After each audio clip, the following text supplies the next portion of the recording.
Hi everyone, this video is going to look at an end of the year Google Classroom cleanup tip. When you're finished with a class at the end of the year, you may want to delete it so that you're not seeing the tile anymore.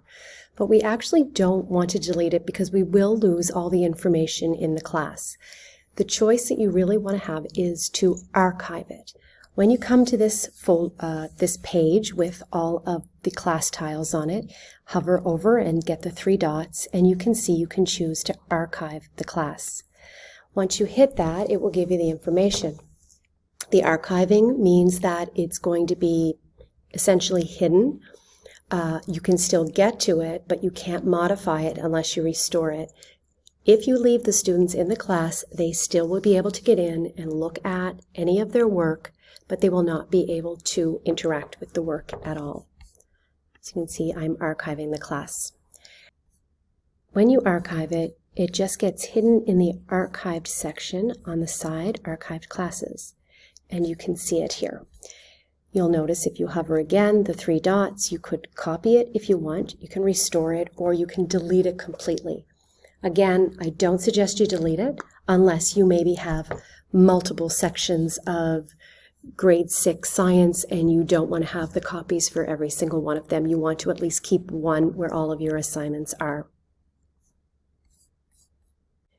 Keeping your archive class means that you can use your assignments over and over again, and you can edit any of the assignments you want.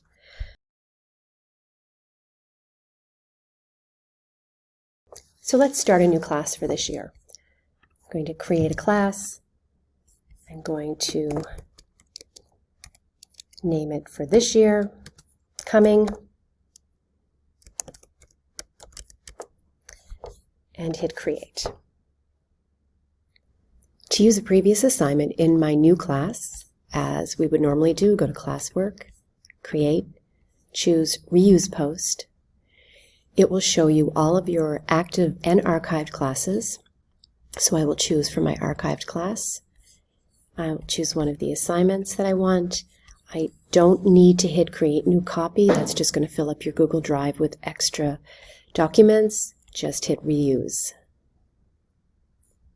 You can edit the assignment in any way. You can click on the assignment and change anything in the document, decide how you would like to send it to the students, and make any of your decisions on the dates and topics before you hit assign.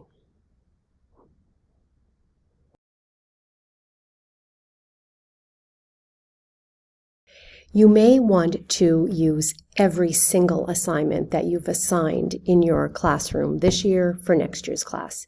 If you are going to do that, you don't want to necessarily have to go back and find each assignment individually. So before you archive your class, you could copy your class.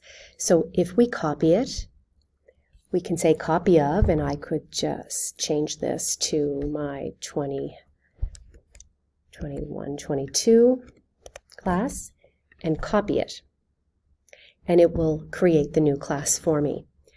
So the things that copy are the title and the section, which you can edit, the topics, the classwork, and your grading system.